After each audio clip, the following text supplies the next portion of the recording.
State gang the mob, true simple. We in too deep.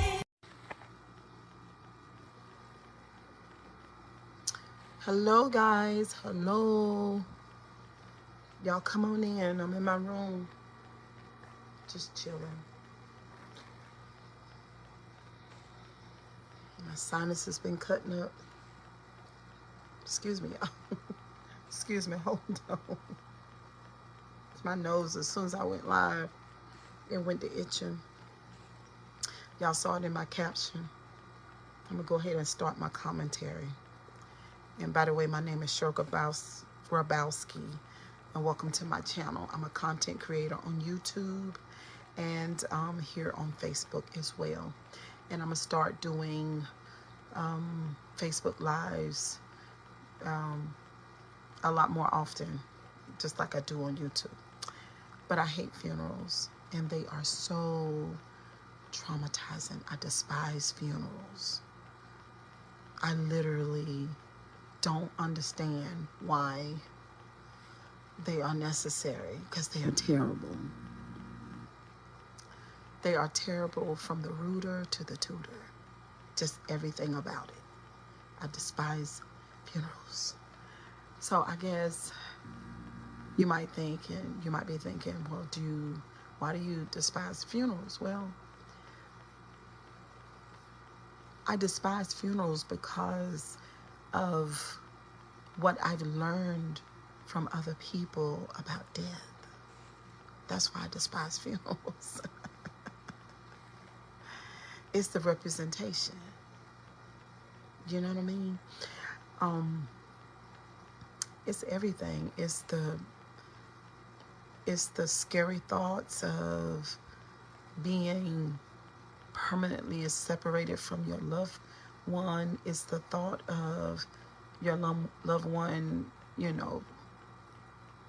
possibly never existing anymore or going to a bad place. It's the thought of them being alone. It is the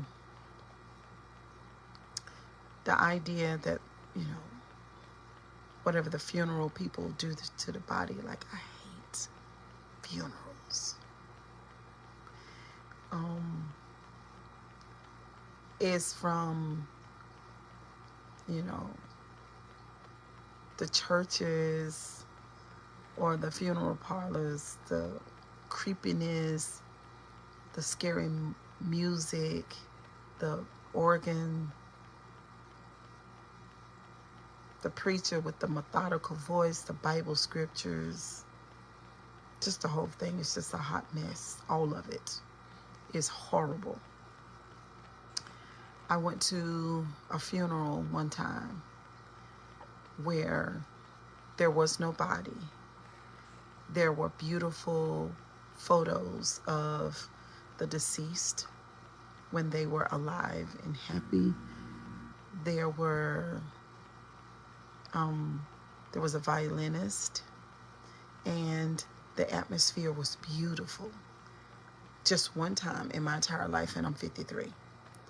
But all the other funerals that I have gone to were just triggering and terrible, just traumatizing.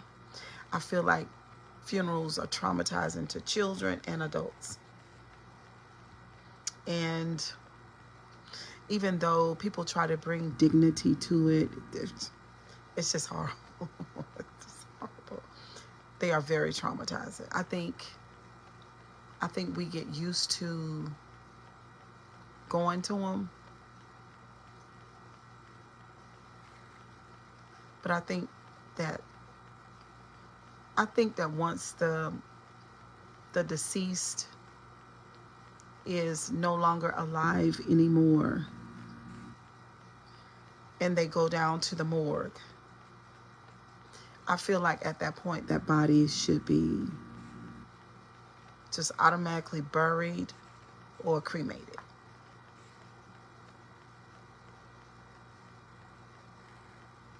And I think that people need to start telling the truth. I think the idea of a person leaving their body and going to a good place or a bad place or heaven or hell is just outdated. I don't believe it. I think it's dinosauric, and at the same time it's elemental. It's just childish to even think of death in that way. If you were a good person, then you go to a good place. If you were, hey Daisy, if you are a bad person, then you go to the bad place. It's elemental and very immature and very childish. Because, in my opinion, y'all, this is my take on it. Because all people are both good and bad. All people are both good and evil. That's the truth.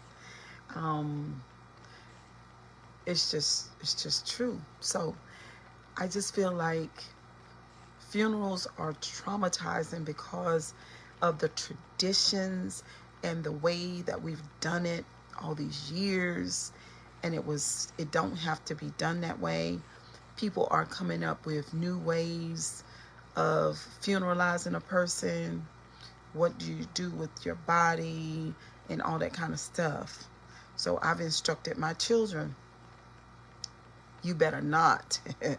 Number one, you better not put me in nobody's ground. No. And number two, you better not have a program with a eulogy and a couple of hymns and slave songs. You better not. There is no way, because I would trash every bit of it. And I'm not trying to be insensitive. I'm just trying to offer another perspective, that just because other people have done it a certain way don't mean that you have to do it like that. You know, you don't have to sing any sad songs. You don't have to have a preacher do your eulogy. You could pick a friend from college to talk about, you know, how they know you, how they met you, how they loved you. It doesn't have to be as traumatizing as we make it. And we've done it like this forever because we just don't know how to think and do things outside of the way that we've been doing it forever. It's almost like people can't think, and they have to do things according to the way that other people have done it, instead of folks saying, you know, I want my funeral to be like this. Or guess what? I don't want a funeral. Like, I don't want the Hammond organ. I don't even want the obituary. I don't want those things. I think I want my loved ones to gather at a lakeside. I think I want some beautiful doves released, and I think I want a childhood friend to talk about all the wonderful times that we was mischievous when we were 10 years old. Anything other than the traumatizing funeral stuff that has been going on forever. And so I'm just opting not to go to them. I just can't. They are very much traumatizing to me. I don't want to go into anybody's church for a funeral or a funeral parlor. I don't. It's sad. It's depressing. It's too much tradition. It's too much hokey fogey. It's too much hocus pocus. It's too much down, and it's too unevolved. Now, let me share with you guys, since I did my intro, and I'm telling you guys why it's traumatizing, why I wouldn't want to go to a funeral ever again, and why people should think outside the box and do it differently. Now,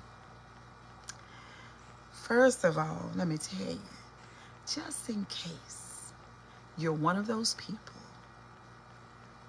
that has been taught a certain type of way and has seen it and done a certain type of way, and you've never ventured outside of the traditions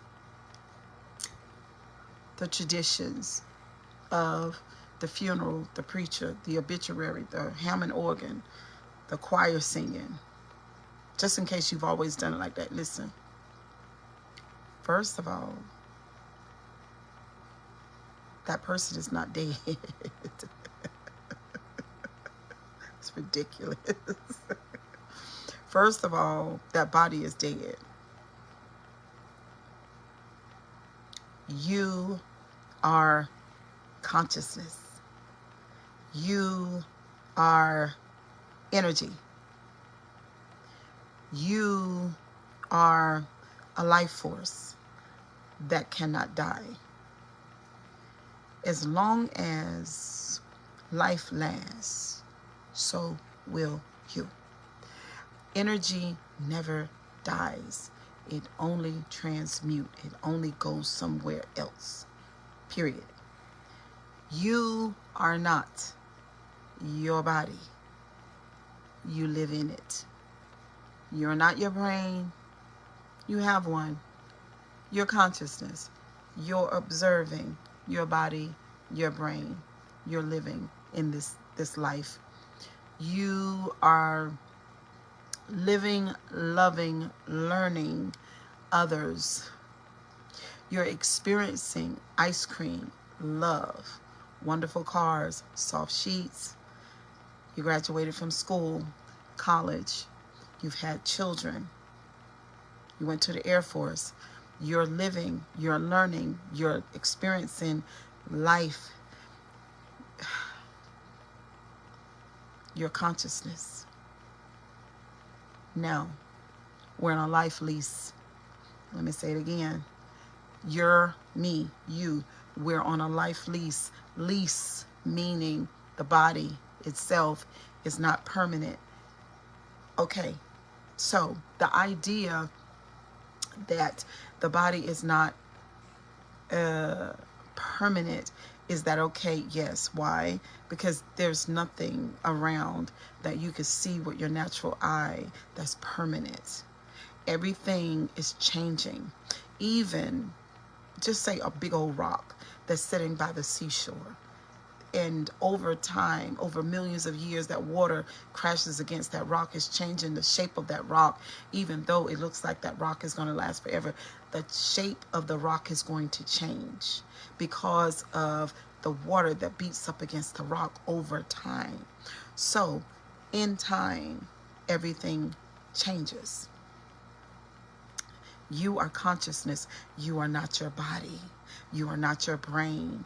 You're on a life lease. So me, I'm on a life lease. So we come into this world. Y'all, I'm just chilling in my room, just chilling. We come into this world. We are born to our parents. We are influenced by everything that we see, smell, touch, taste, and hear. First of all, what part of us is learning these things? Our brain. Why? Because it's designed that way.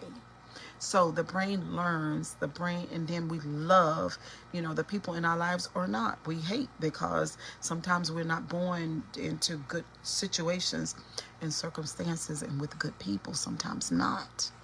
And so we experience those things, and now we have our identity, we have our name, we have our personality, we have our perspective, we have our lens, and now we're living. But you're on a life lease. Nobody has a permanent body. A permanent body doesn't exist. That's just like saying that we all can breathe without trees. No, we can't, because the way that this earth is designed, the trees give us oxygen. That's how it's designed. You understand? That's the contract. That's a life contract. So we all are on a life lease. This body will go back to the earth, and it's okay. This is the thing. This is the thing, guys, that I want you to know tonight. And you know what? I'm going to share this message so much more often than I have, because everybody that I've shared it with, they've left with such a beautiful perspective. Because, listen, you're on a life lease. We're going to come out the body one day, and it's not scary. It's not provocative. It's not a curse. It's it's how it's designed. It's a design. The trees give us oxygen. That's how it was designed. Nobody's mad at you because you died.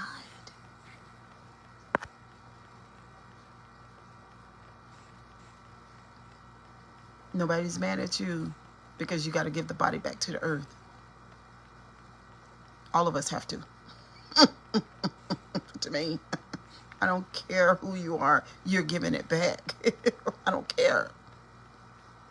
Now, there are so many stories told about, okay, well, if you do these bad things with your body, or if you do these things, then you're going, you know, this thing is going to result in your dying. No, no, you're going to die.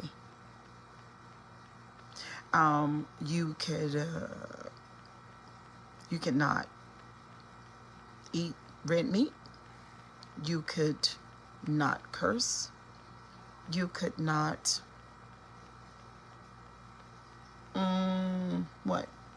be mean to people. You're still gonna die. You could be a priest or a monk. Or you're still gonna give you're still gonna give the body back to the earth. Period. Okay. Now, whether people tell you the stories, okay, people tell you stories. Okay, if you do this, then thou shalt die. You're gonna die too. All of us. Don't buy it. It's bullshit. It's bullshit. I'm sorry that I gotta tell you guys that their dying is not provocative. It's not scary. You're on a life lease. You're gonna leave this body. It's cool. And the thing is, there's no one checking a list, making a list, checking it twice, trying to find out if you're not. No.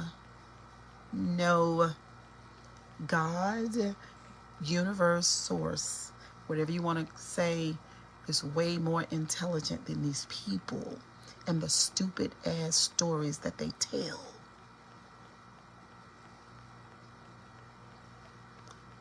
God, source, the universe is way more intelligent than the stupid ass stories that people tell and scare the shit out of you. Now, funerals are traumatizing, and they are fear stores. Over the years,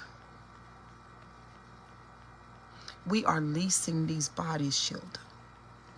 Over the years, and we all know this from the time that we are born, we're on a life lease. So over the years, humans have developed these stories around death to scare the shit out of you and to control you, both things. Now, I have full confidence in God, source, spirit, whatever you want to say. All of us say different things. Very intelligent. Not like man. Man is dumb sometimes. Because what person have you ever known in your entire life that got out of here without laying this body down? This body is going to go. So, funerals are traumatizing, and they are used to scare the shit out of you and rob you from your life experience, from you learning, growing, and evolving, from you being able to grow and learn, because there are so many things that people have said during a funeral, and they're trying to convince you that if you do these things that they say, that you're going to die, when in actuality, whether you do them or not, your ass is going to give this body back to the earth. I am tired of the mental illness, and I am sick of the foolery. I'm done. I do not go to funerals because I do not entertain people who are telling the type of story that God is looking at you. Then you develop this paranoia. Oh my God, I got to repent all the time. Oh my God, I got to get this right. I got to do this right. When the thing is that you learn and grow through experiencing life. So what happens is if you believe that story of how you have been traumatized by these people at these funerals, if you believe that story, they're going to steal your life from you and you're still going to die. Either way. But you'll die without experiencing your life, without being happy, without having a good earth experience. Because you were so paranoid. I'm making a list. I'm checking it twice. God is going to find out if I'm naughty or nice, when the reality of it is your ass is both. That's the duality. Someone told a story of the tree of the knowledge of the good and the evil, which is you and me. We are both the tree of the knowledge of the both good and the evil. It's the duality. I'm good, I'm bad. Some days I'm good, some days I'm bad. Some days I'm right, sometimes I'm wrong. Some days I'm on point and some days I'm not. I'm sick of this childishness. I'm sick of it. I am. So I'm courageous enough and bold enough, care enough, and humble enough to tell somebody, listen, don't worry about life outside the body. What would you worry about that for? Because we all, every one of us, every boy, every girl, every woman, every man, we all have to take that journey. We all. Funerals are so traumatizing. They last too long. It's too much going on. And the energy. Somebody say, Cheryl Gabowski, oh my God, the energy. The energy of the funeral. From the way that the preacher preaches and the songs that are chosen. From the chords that are on the organ, the Hammond organ. From the choosing of the songs, they are all traumatizing. And I am so traumatized by it. I don't go, there's no way I'm going to re-traumatize myself with all of this negative, low vibrational ass energy. Let me say it again. There is no way I'm going to re-traumatize myself with this negative ass, low vibrational energy where I'm negotiating with God and I'm source and I'm begging God, please, with your all-powerful, all-knowing, magnificent, marvelous self, and I'm just human, please don't annihilate me for my human experience. I cannot. There's some people here that might not know, but I used to be a pastor myself and very Bible literate, very much so. And looking back through all of the pages of those chapters of my life, I can really say, listen, first of all, source, God, Holy Spirit, whatever you want to call it, not mad with you. It is not because of sin that you're going to die, baby. We on a life lease.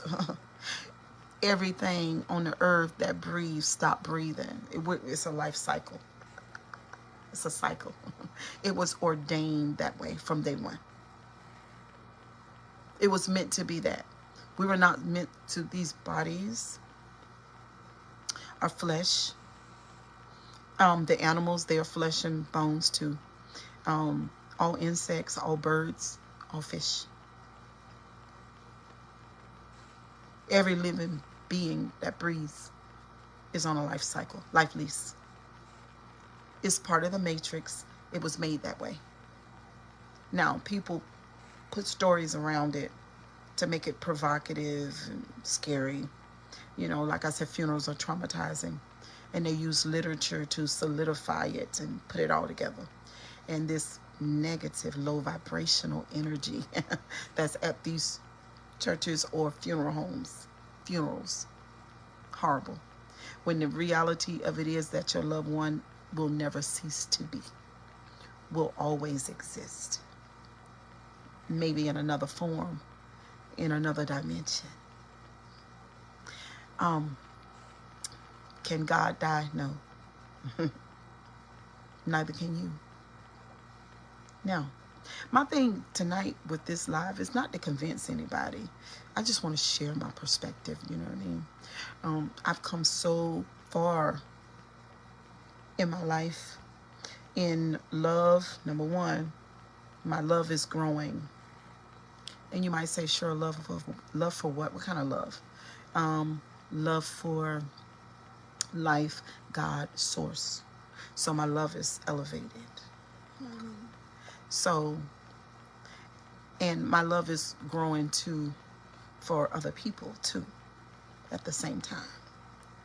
So that means that, like, it's all good. See what I'm saying? Even things that we perceive as bad, it's all good. So my ex-husband, he passed away yesterday. All of a sudden. It's always when somebody passes away, all of a sudden, you're like, oh my God. Because the brain, you remember I told y'all at the beginning of the live that you are not your brain, you have one. You're the observer in your body, in your brain. You're observing your body, your brain. This is not you. This is not me. This is my earth house. What a beautiful earth house. Okay, beautiful. Okay. 53 and fine. Yes. Okay, so. Ooh. Okay, this is my earth house. My earth house. My earth house, I'm going to have to give it back one day. So while I'm here in my flesh and blood, and while my heart and my unit, this is my, I call it a ship, a literal ship. So while my ship is functioning pretty okay, it's not in tip-top condition, but it's good. Then I live, I grow, I experience life as much as I can, because I know that I'm on a life lease. Let's stop fooling ourselves. Let's not do that, because we grown. Everybody too grown. We're not doing that, because see, y'all are sometimes giving me that y'all are mentally ill. Do you understand? You sit around, you tell people this story. If you do this, this, and this, and this, you're going to die. You're going to die too, whether you do it or not. I can't. I can't do this. You're gonna die. It's okay. I'm not putting a curse on you. That's not a curse. It's not a curse. It's not something negative. Death is not negative. You have to die in order for you to experience another experience, because you're on a life lease from day one. I'm sick of this mental illness. This is mental illness. For you to walk around, for us to walk around and be afraid of this life lease. Now, there is a healthy fear associated with death, and it's part of our matrix. And the reason why is because life is so beautiful, so valuable. You know, the way that it was designed, nobody wants to just, you know, just end it. You know what I'm saying? Because you were here, you were put here to experience life, you know? So we want to, it's part of the healthy fear, part of the self-preservation part. You want to preserve, like you want to take care of your body. You want to make sure that you're not, you know, jumping out in front of a car or, you know, doing really bad things to yourself, because you want to live because life is beautiful, very, very much precious, and very much worth living. So those are good things. So that's a healthy fear. But that type of fear that's saying, when you do this, and this, and this, and because if you do that thing right there, you're going to die. When the reality is that all of us, come on, y'all, I need y'all to stop letting people talk to you like that. And stop lending your ear to that kind of foolishness. Now, my children are getting ready to go over to the church where their father will be funeralized, with a denomination who's, y'all know how I am, because I keep it real, with a denomination that's very much fear mongering, just like you would call a whore monger, like somebody doing a lot of whoring. So this particular denomination does a lot of fearing. Some of the most scariest people on the planet, just afraid, and they will put the fear in you. But I don't worry about it with my kids, because my kids know better than that. They do not believe the way that their dad believed at all. In my opinion, that probably got a lot to do with what has happened to him. I want to say this too, and I gotta, it is what it is, because y'all know I'm a teacher, and that's what I do. I teach.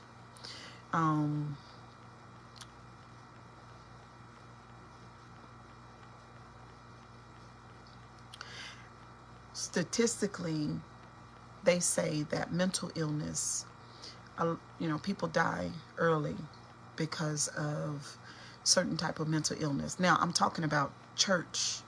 I'm talking about funeral traumas. And the funeral traumas are happening in the church. The fear of death, the fear of letting God down, the fear of walking right, talking right, presenting right, living right. Just, I gotta do right. Because he's making a list, he's checking it twice. He's gonna find out, am I naughty and nice? Lord, please forgive me. I'm so sorry. I repent of all my sin. I don't want to die. Number one, you're going to die. So don't say that. Because, like I said at the beginning of the live, God is not stupid. Man is stupid. Sometimes women are stupid. You're going to die. So, and it's okay. Like I said, it's not provocative. It's part of the life lease. So let's not attach God and a threat to you giving your body back to the earth. Just like you inherited one, you got to give it back eventually. So let's not do that. But when you are taught certain type of things in church, for certain people who have certain type of mental illnesses, it could be the worst thing in the world. It can be the very thing that's responsible for you leaving out of here early, because you believe and you've been fear-mongered on ever since you were a child. Now, they are saying in the Mental Health Association, they are saying to take your children to certain type of religious churches that have dogmas and that are very rigid is child abuse. And it also gives your child brain damage across your frontal lobe.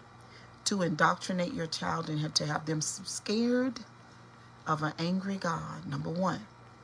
To have them fear that a devil is going to trick them and steal their eternal life from them is child abuse, and it causes brain damage. God is not stupid. Man and woman, men and women are. Indoctrinated ones are.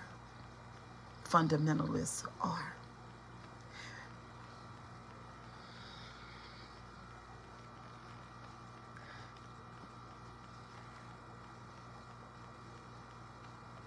I left religion 20 years ago. But you know, I don't know if you know this or not, but I'm a smart girl. I can think on my own. I don't need another adult telling me how to think. I don't need that, and neither do you.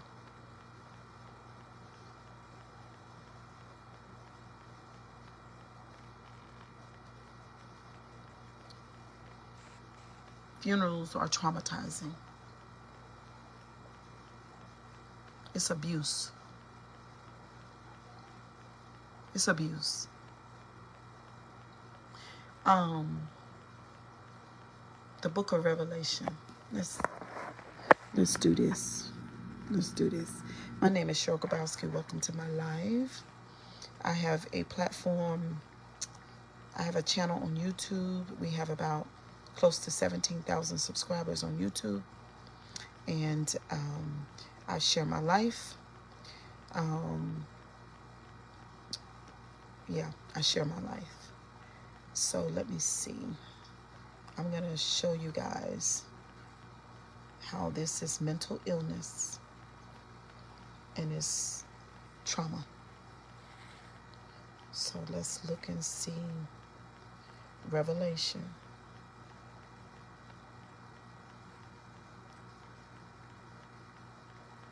Y'all thumbs the video up, y'all. Revelation chapter 25. Is there 25? Chapter 25.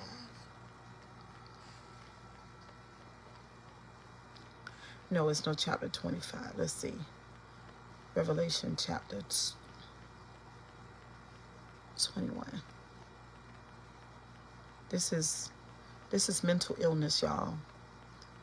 And this is traumatizing. This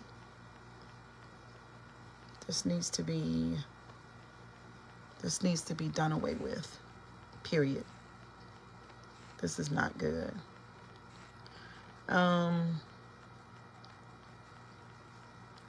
If they would teach, this is the thing, but some preachers do.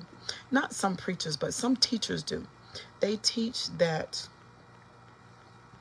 this book is not to be taken literal. But for people who have certain type of mental illnesses, they don't know that. Not only do they have mental illnesses, they're not smart, so they don't know that. Hold on. But I'm telling you today, I'm telling you that right now. Sure is. Don't go in there and taking this stuff literal. You stay away from people who believe that the Bible, that this is what exactly. Hey, Teresa. Hey, girl. So let's look at the book of Revelation and show you how this stuff is traumatizing. How it's going to help. Hold on.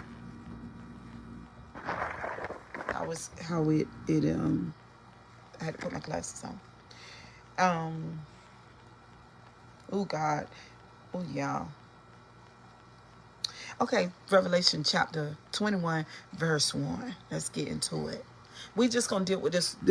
I think this is the last chapter in the book. I don't know how much we're going to read, but I want to show y'all that this right here is not good for the soul. It's real bad. Okay, it's not good.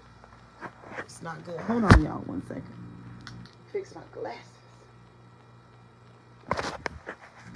All right. So, it's lighting. Hold on. Let me prep it up so I can just read it like that. All right. Then I saw a new heaven. Then I saw a new heaven and a new earth. For the first heaven and the first earth has passed away, and there was no longer any sea.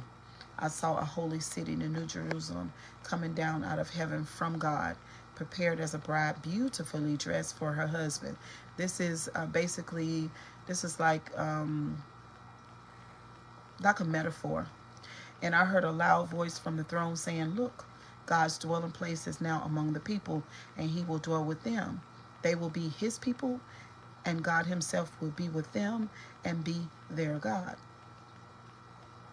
He will wipe away tears from their eyes, and there will be no more death, no or mourning or crying or pain, for the old order of things has passed away.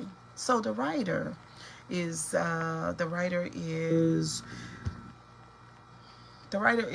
writing a story, and he's painting a picture that some of the things that we experience here, the tears, because it says he will wipe every tear from your eye. There will be no more death or mourning or crying or pain, for the old order of things has passed away. But this is the thing, to have a human experience, you're going to experience all that. That's called being human. So the God is supposed to take these things away. Okay, well, yeah, duh. If you don't have a body, then there are no tears, right? There are no tears. The sensory nervous system, our touch, smell, taste, hearing, and sound makes us human, and we can feel and taste and emotions and hear and cry and mourn, and that's because of our emotions.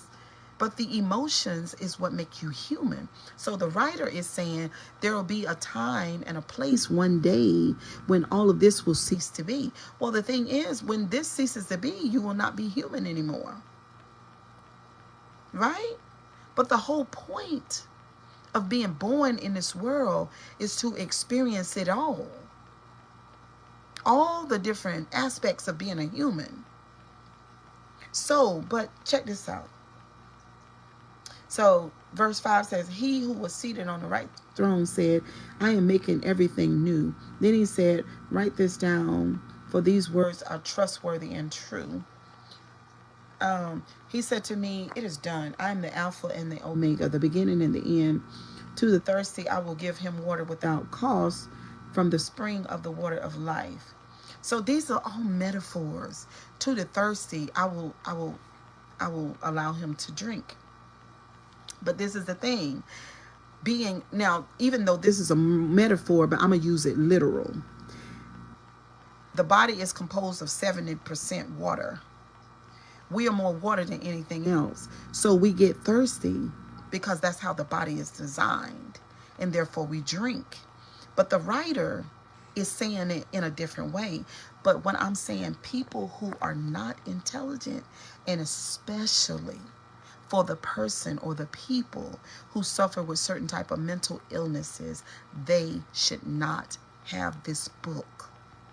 This book is for intelligent people who understand that this is not literal, that God has not said most of these things, and this is a book for teaching and learning about the principles of life. But for people who are low intelligence and mentally ill, they take this literal, and this book could be their demise. It could be responsible for their demise. Okay, this is what all I learned in watching and observing church people over the years. Okay. So from the spring, he said, those who are victorious will inherit all things. Now that's verse 7. Those who are victorious will inherit all things. That's a distinction between the ones who are not victorious. So people want you to think that God has said this. Y'all, I just cannot. All right. And I will be their God, and they will be my children. Number 8, but the cowardly. Number 1, Christians are very cowardly. They're the most cowardly of them all. I'm not picking at y'all. I'm just saying this is true. Now, This verse, if God has said this, then they don't qualify. Because Christians are the most scary. That's why they fearmonger. Okay, so verse 8, but the cowardly, and they are cowards. I remember lots of cowards. The unbelieving, the vile. See, they skip over the cowardly. But if you got to deal with the rest of verse 8, then you got to deal with the first sentence. It said, but the cowardly, number 1. The unbelieving, number 2. The vile, number 3. The murderers, number 4. The sexually immoral, number 5. Those who practice magic arts, number 6. The idolaters and all liars, number 7 and 8. They will be consigned to the fiery lake of the burning sulfur, which is the second death. Okay. Now, first of all, without the body, there is no burning.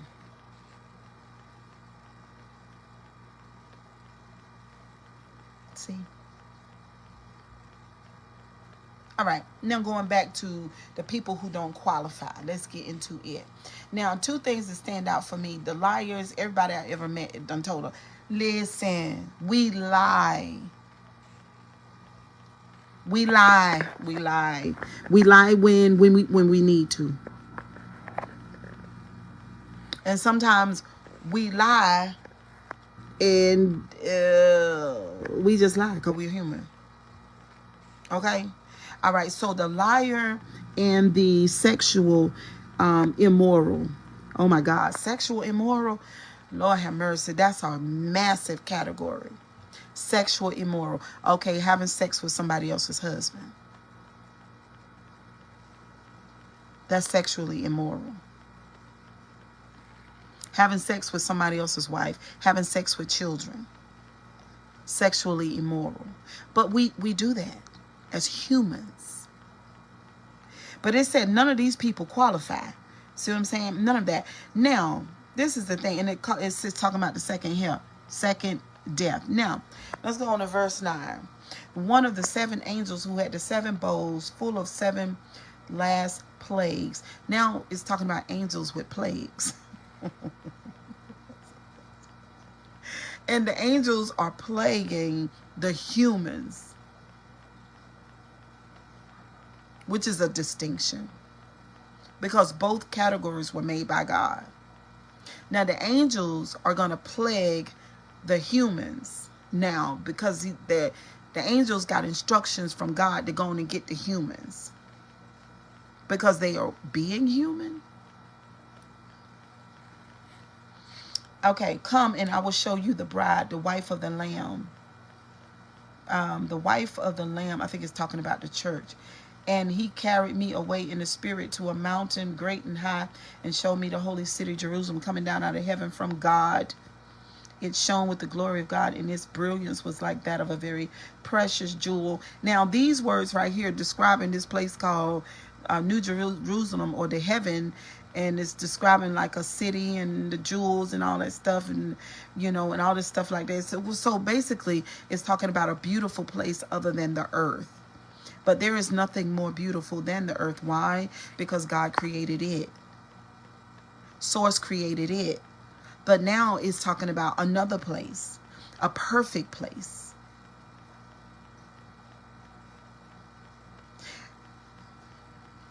Okay, let's go on. And its brilliance was like that of a very precious jewel, like a jasper, clear as crystal. It had a great high wall with 12 gates, and with 12 angels at the gates. And on the gates were written on the names of the 12 tribes of Israel. There were 3 gates on the east, 3 on the north, 3 on the south, 3 on the west. The wall of the city had 12 foundations, and on them were the names of the 12 apostles of the Lamb. Talking about the ones that were with Jesus, okay? Now, all of these people, all of these gates, all of this traumatizing. You ain't read it, Sharon. Funerals are traumatizing. So, but we done left there. We on and on. We're on a different part of the life. Okay, so now we're in the book of Revelation. Okay, so the 12 apostles. Okay, so verse 15, Revelation 21. The angel who talked with me had a measuring rod of gold, So this is John talking on the island of Patmos, I believe. The angel who talked with me had a measuring rod of gold to measure the city, talking about heaven, its gates and its walls. Now, this is the thing. Now, we're talking about one city. We're talking about one city. And from the time, first of all,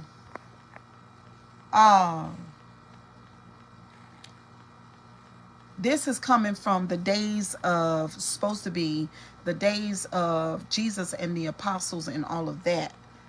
But they have religious literature that was written 10,000 years before any of this.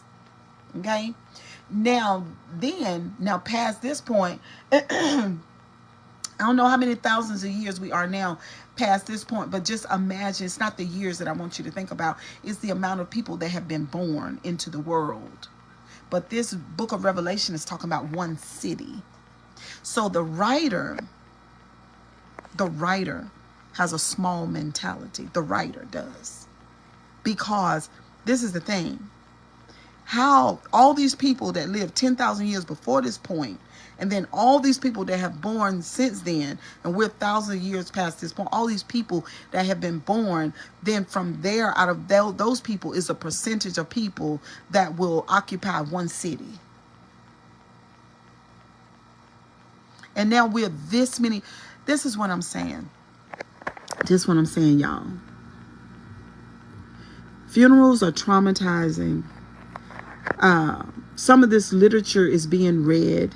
Some of us have feelings and emotions based on some of this literature. Some of this literature doesn't even, you know what I'm saying? It's not making sense. And all of that stuff. And it's time for us to understand that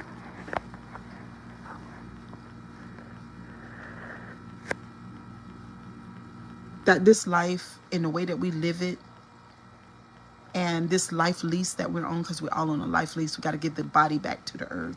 We all do. Whether you on the good side, the bad side, whether your good outweigh your bad, it doesn't matter. Whether you got mostly good, little piece of bad, it doesn't matter. We all have to give the body back to the earth. And it's really, really time for us to understand that God is not checking no list, making a list, checking it twice. God ain't mad at you, not one bit. You're going to leave this body and you're going to go into another dimension, period. There is no end to life. There's no end, and there's no destination of no one city that the people who qualify are going to. There's no such a thing.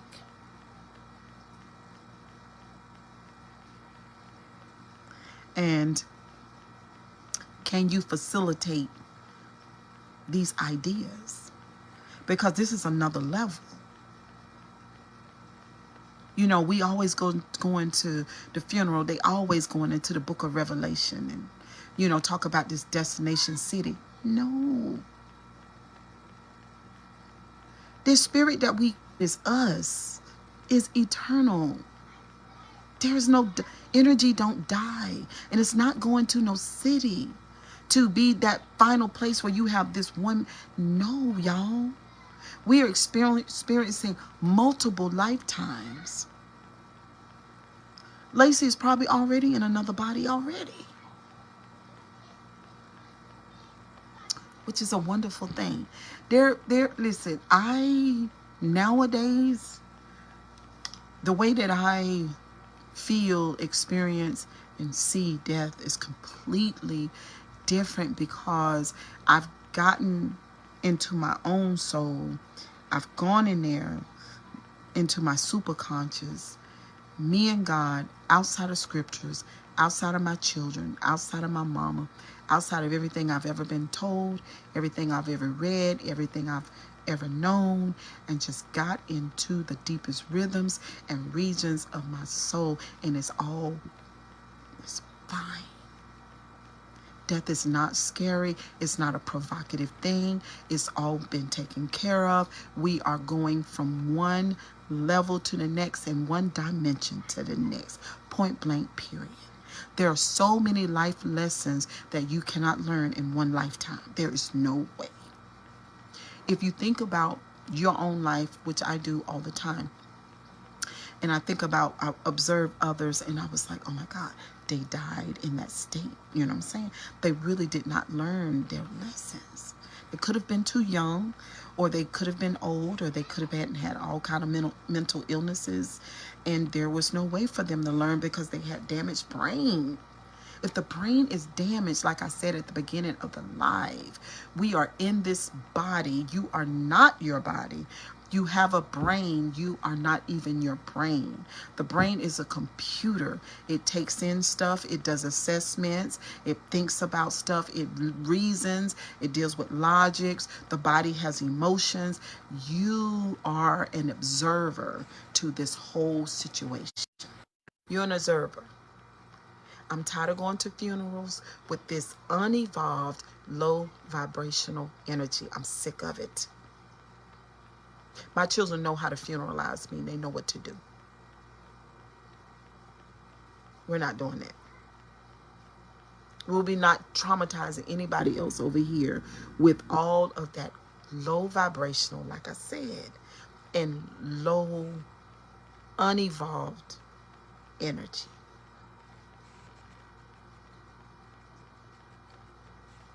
We going from one level to the next. There ain't no scary place. There ain't no big monster waiting on you. That was you. That was the other part of you. The low vibration, just like the traumatizing funerals, is that. It's that low vibrational, unevolved energy that sometimes that we have in us, that we've turned into this demon or this devil or this scary thing that has more power over us. No. No. No. So people are choosing to do it their own way, and they are designing their exit out of this world. And it's not provocative, it's not scary, it's not terrible, it's nature.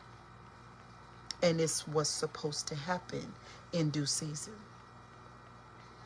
So, for the ones that'll catch the replay, I'm just letting you know.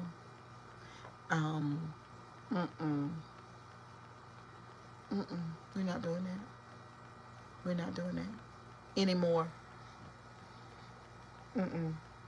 So, I know that I won't be going to Lacey's funeral. My children will be there with their dad. And, yeah. So that's just how I see it. But anyway, y'all, kisses and hugs. Y'all have a wonderful night. And for the ones who catch this replay that have never heard these ideas, think about it. Consider it. Do some research. One thing I do know for sure is that energy never dies. And that's what I am. And that's what you are. If you've ever looked at a deceased body, you knew, or that person that you loved is no longer in there. It's just something about it. It's a knowing. You know that that's them. You know that there's their body, but the essence of who they were is gone. That's consciousness. That's the observer. That's you. That spirit that was in that body. Y'all try not to grieve too much. Because soon enough, you know what I mean? Life is it's very short. But anyway, I love y'all. See y'all on the next live.